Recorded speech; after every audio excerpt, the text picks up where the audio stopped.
We continue now with the sickness unto death in our third and final part. Kierkegaard now tells us that there's two forms of illusion. Kierkegaard talks about the despairing of the older man and the youthful man. In a way, they're both the same. He gives us clear examples of the older man. He talks about as a man gets older, it's hoped that he will develop an essential consciousness of the self. He says in so many words that who we are now is somewhat a result of who we were yesterday and who we were in the past. And as we develop through the years, we develop a self. We become a self. And we also are vulnerable to despair as a self. There's something for the youth also who looks into the future and simply doesn't want to accept the whole future that he sees for himself. And there's something in the past that a man also does not want to accept. So what he does is he simply tries to forget it. He might be, or it might be something that he regrets having done, or perhaps could have resolved long ago by repenting for it, or by apologizing, or by making changes, but he chose not to do that. In response, what he does do is selectively think about or selectively remember his past, which creates a distorted manner of thinking about himself. He wants to reject this part of his past as being part of his past. In other words, he wants to change his past so this is not part of who he is. But by doing so, he creates a distorted past, which creates a distorted present. And by doing this, he rejects himself. Now, he goes on to say, when with infinite passion the self by means of imagination despairs over something earthly, this infinite passion transforms this something, into the earthly in toto. Now, Kierkegaard mentions something here that's somewhat obscure. He seems to be saying that when we despair over some earthly particular, and I take that to mean some kind of an event or circumstance, we tend to enlarge it to encompass all of the earthly. It represents the earthly things to us at this point. This may be found in such expressions that we use as the world is against me, or fate is against me, or fate made this happen. The idea is we consider a particular set of circumstances, a particular set of circumstances, as representative of all of existence, all of those things that are earthly. Instead of seeing something as the particular, this person sees it perhaps as a worldly conspiracy. Me against the world. Or maybe you and me against the world, as the familiar song. But this is the idea. People perhaps, Kierkegaard had in mind here, people who saw conspiracies at every move. That all of a sudden the universe was united in some manner in order to somehow perpetrate some evil deed against the individual. Now Kierkegaard goes into another despair about the eternal over oneself. He thinks he's in despair over something earthly, but it is actually an eternal despair about himself. So this is a kind of a misguided or misunderstood despair. He brings the individual earthly thing or the problem and places so much value upon it that he transforms or transcends it into everything earthly. One might say that the earthly becomes something eternal for him. So he sees the earthly in a different in a different form. He sees the earthly almost as something eternal, as we said earlier. His despair is a despair over his weakness. He sees that he is too weak to do anything about it, and he despairs over his failure instead of letting it lead him to faith. So he sees his weakness. He becomes conscious of his despair and conscious that it's despair over his self. Thus, it becomes an eternal despair. He's now lost hope in both himself and the eternal. So he sees no way out. He sees no hope. He can't help himself, and that which is eternal cannot help him, because he's turned the eternal into something worldly. So if he is aware in some manner that he is a self, through this despair, it becomes eternal because he sees himself as an eternal self, somewhat related to the eternal. So in this way, he sees himself now in despair, but he sees his despair as something eternal. Because again, he's misreading the worldly things. He's misreading this set of circumstances. And he's considering that this is an eternal, or somehow linked to his eternal self. Now, when the earthly problem is taken away, it appears to him that there was an external cause of the despair, but the cause truly is internal. So this kind of goes back to another theme of immediacy, where this, what he considers to be an earthly, well, what is an earthly problem, all of a sudden runs its course or is relieved by some means. He becomes, he begins to think that this was an external cause of his despair. And because his despair of the self is so intense, the individual in some way gets closer to the truth. He becomes so aware of his despair, as we said, the more you become aware of your despair, in the sense the better, if you become aware of it in truth. But we'll see that this is not exactly the case here. He continues on. Every self which is even a little bit reflective has surely a notion of what it is to repress the self. And our despairer is introverted enough to be able to keep every intruder, that is every man, at a distance from the topic of the self, whereas outwardly he is completely a real man. He is a university man, a husband, a father, an uncommonly competent civil functionary, even a respectable father, very gentle to his wife, and carefulness itself with respect to his children. And a Christian? Well, yes, he is that too, after a sort, however. He preferably avoids talking on the subject. And he very seldom goes to church because it seems to him that most parsons really don't know what they're talking about.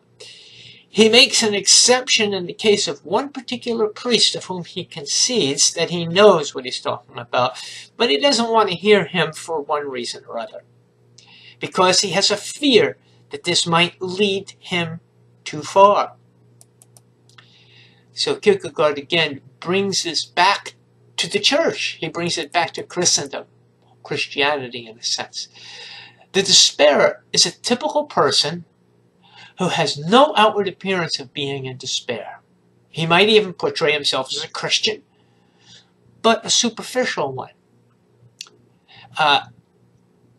His next line is one of my favorites. He doesn't often go to church because he finds the pastor has no more insight than himself. And if he does find one worth listening to, he avoids him after a while because he simply does not want to accept the true situation about his despair. Kierkegaard continues. On the other hand, he often feels a need of solitude, which for him is a vital necessity, sometimes like breathing, at times like sleeping. The fact that he feels this vital necessity more than other men is also a sign that he has a deeper nature.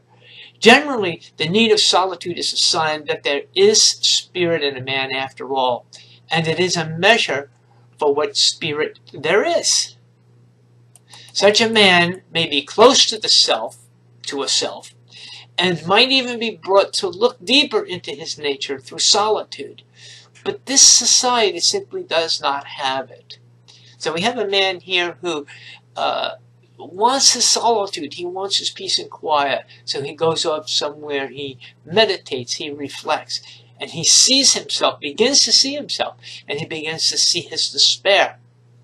But our society doesn't support this kind of idea. Just think about our age for a minute. People cannot stand peace and quiet today. They have to have loud music blaring, screens constantly flashing before their eyes. The only time they have solitude is when they're placed in prison.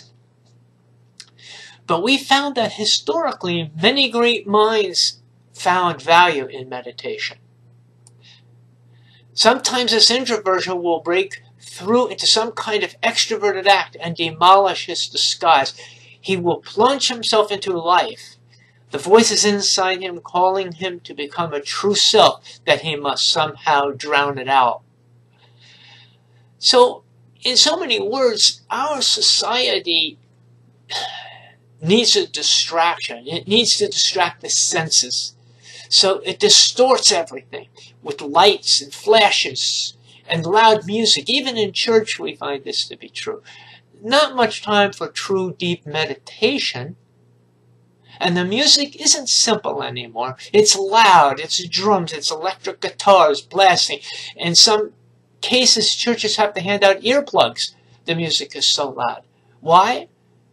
To drown out the voice inside that says, stop, listen, behold, I am at the door, knock, seek. They don't want to hear that message.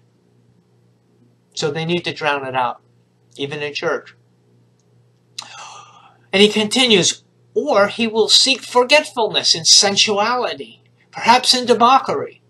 In desperation, he wants to return to immediacy, but constantly with consciousness of the self, which he does not want to have. So this consciousness that he's developing, he doesn't want it. He sees where it's going to take him. So he avoids the pastor who does have any sense. He avoids the meditation because he's afraid of where it's going to lead. And what does he do? He starts going into things of sensuality, debauchery, maybe sexual perversion, whatever it takes to drown out the voice of immediacy, or to drown out the voice of meditation that he hears. For him to get well, he must come in touch with his self. But he refuses and does all he can to avoid this true self. We perhaps know people who have taken this route of drowning the truth in alcohol or drugs or sexual exhibitionism. 2. The despair of willing despairingly to be oneself. Defiance. Now this might also be called the despair of manliness. Kierkegaard says that it's a despair over weakness. This means that he is weak in the sense of not wanting to become a self.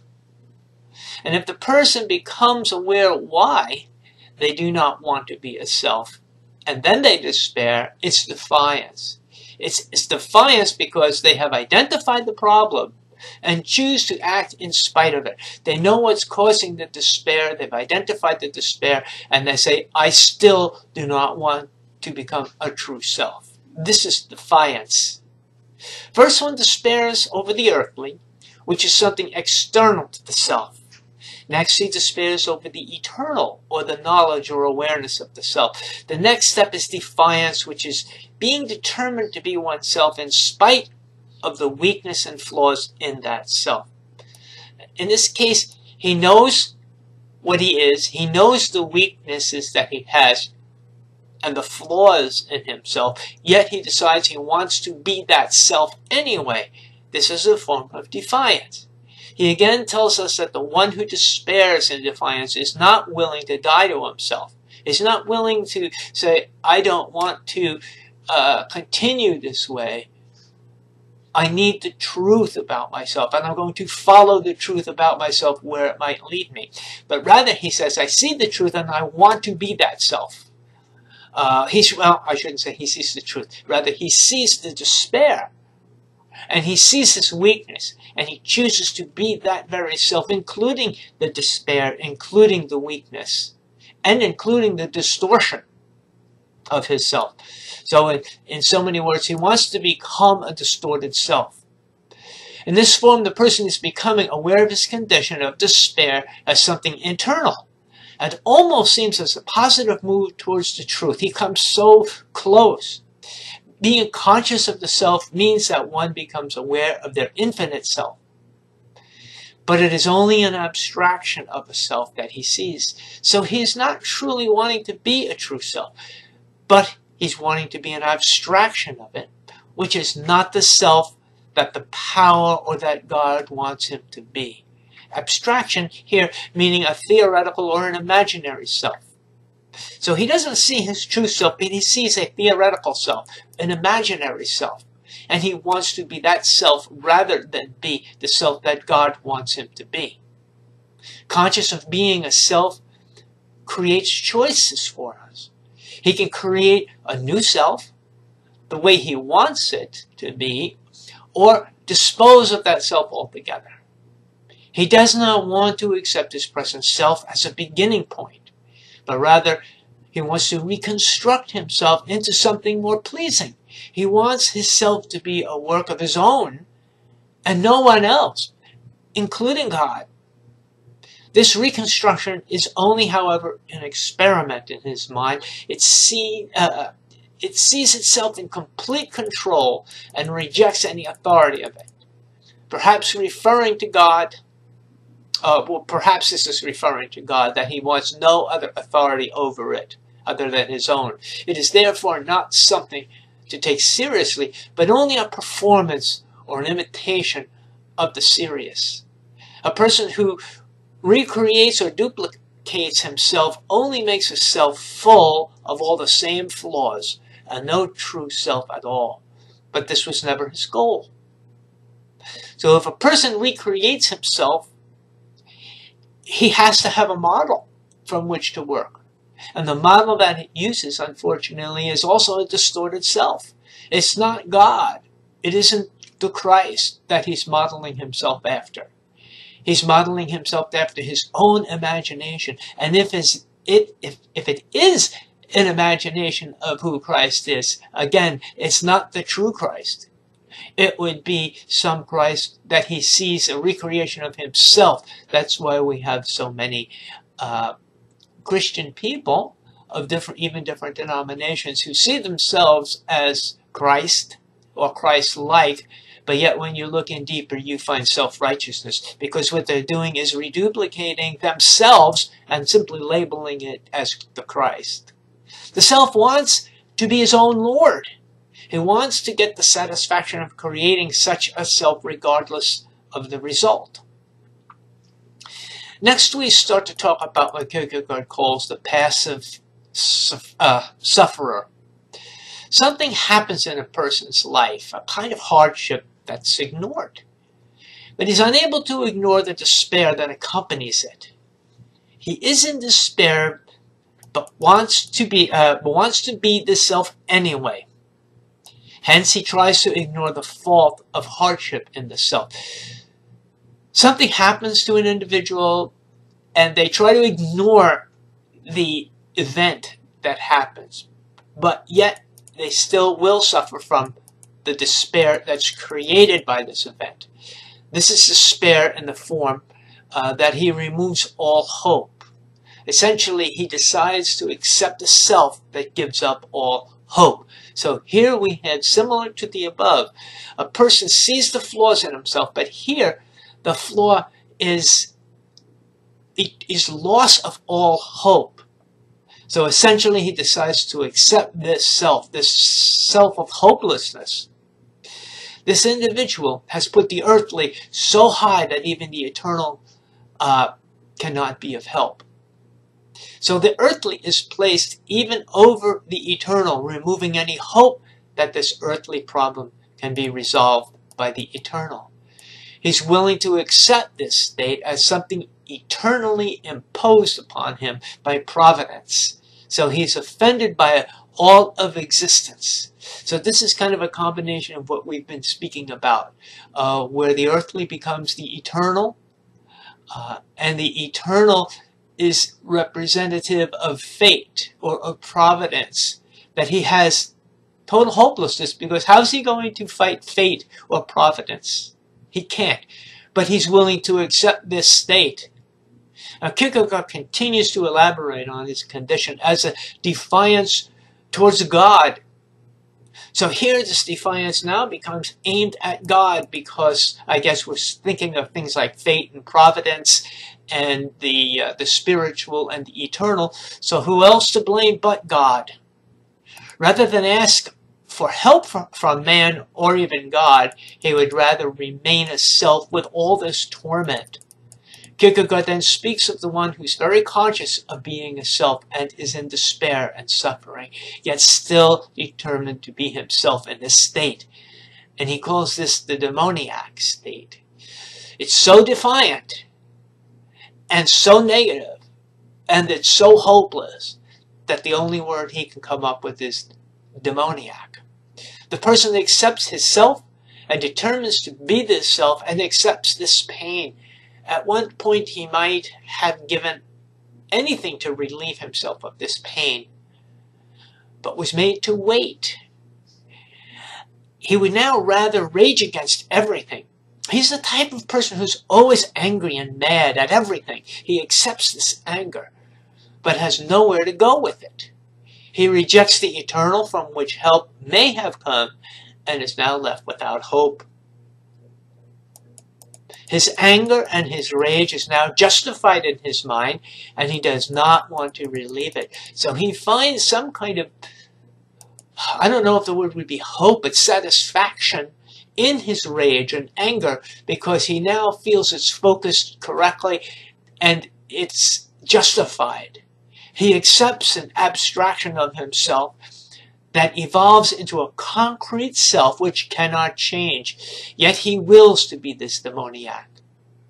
He becomes identified as this demoniac and now lives to justify his being such.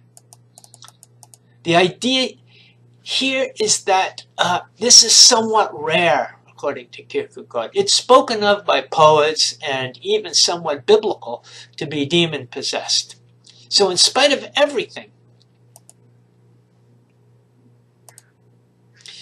he's simply being this self rather than in defiance. This may be close to a form of insanity at this point. Maybe this refers to those who hate the world and wish it harm. He protests against everything and not wanting to be relieved of his torment, but feels a reason for his hatred against the world. If he did accept comfort at this stage, it would certainly mean destruction of this self.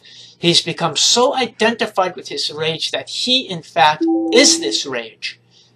We might see this as a way of identifying a terrorist who has so much hatred for everything who disagree with him, and this rage is so great in him, he's identified as this rage. He is the rage himself.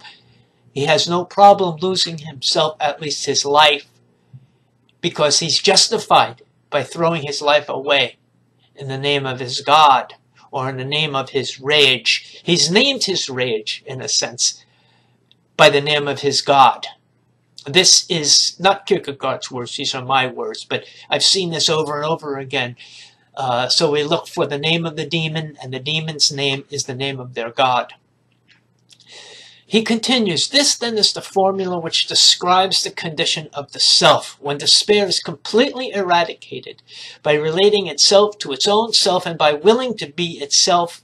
The self is grounded transparently in the power, or God, which posited it. So as a conclusion to sickness unto death, we can say that there are different forms of despair, at least two different ones that we've gone over here. Some where we are conscious of, and some where we are not conscious of. Some seem to come from within and others from without. Even though we may feel a sense of hopelessness and despair, the only solution is to understand that we are a self, but one that is in disunity, because he seeks to be his own self and not the one intended by God. So he is at disunity with God because he wants to be his own self, not the self that God wants him to be. How then can Kierkegaard help us to relieve this problem? And how can this individual resolve this problem? According to Kierkegaard, he must desire to stand before God, willing to accept the truth about himself as God reveals it, transparently letting God see all that is true within him, and allow this truth to move him in the direction of becoming the self that God has designed for him. And this is where we must leave Kierkegaard for now. But please keep in mind that there is so much more to say concerning despair, and simply don't have the time and the space to examine all of it. But I think that you now have the tools to understand them on your own. So if you continue in this work and read this work over for yourself, perhaps I will in the future have time to follow up with another lesson on the aspects from which we view despair, etc. But hopefully you'll be able to finish on your own and perhaps someday make your own video on Kierkegaard. So thank you for watching. I hope I've helped some in understanding Kierkegaard. Please feel free to send me a comment on what you think about the recording. I'll post more when I'm able. So thank you again for watching, and God bless, and see you next time.